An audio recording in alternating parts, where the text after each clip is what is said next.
Et pour partir au camping ou ailleurs en vacances, voici le tout nouveau TGV officiellement présenté ce matin et dans lequel nous avons pu monter en exclusivité dès hier. Pour la toute première fois, on découvre les rames totalement terminées, telles que les voyageurs pourront en profiter dès l'an prochain. Pierre Galassio et Stéphanie Orgoulescu. Embouteillage ce matin sur les quais de la gare de Lyon à Paris. Tout le monde veut monter à bord du nouveau TGV pour enfin le découvrir. À l'intérieur, c'est la cohue. Heureusement, nous avions pu le filmer hier en exclusivité.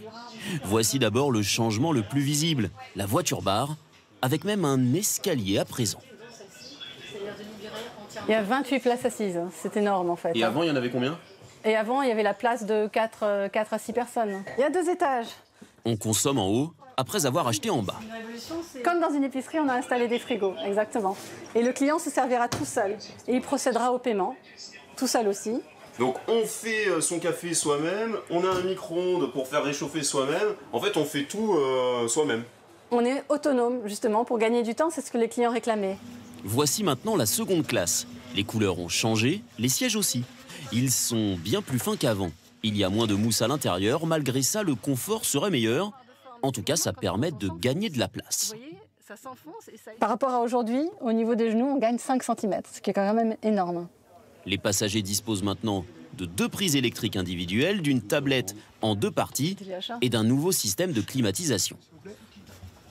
L'air vient du plafond, donc tout le conduit est rajouté ici au lieu d'ici. Donc comme ça libère entièrement la place à côté du voyageur, à côté de son coude.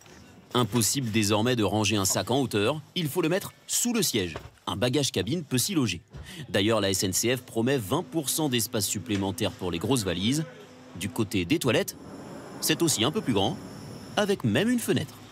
Quant à la première classe, là les sièges sont motorisés. Alors qu'en pensez-vous? C'est bien qu'il y ait plus de place à la voiture-bar.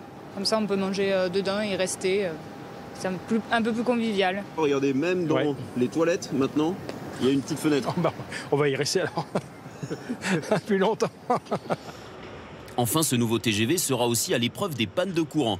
Par exemple, quand un arbre tombe sur les câbles électriques à cause d'une tempête, voici la solution, une grosse batterie de secours. Grâce à cette batterie, les voyageurs auront la lumière, auront les WC qui fonctionneront, la clim qui continuera à fonctionner, et le train pourra continuer jusqu'à la prochaine gare, et donc éviter que les voyageurs soient coincés en pleine voie.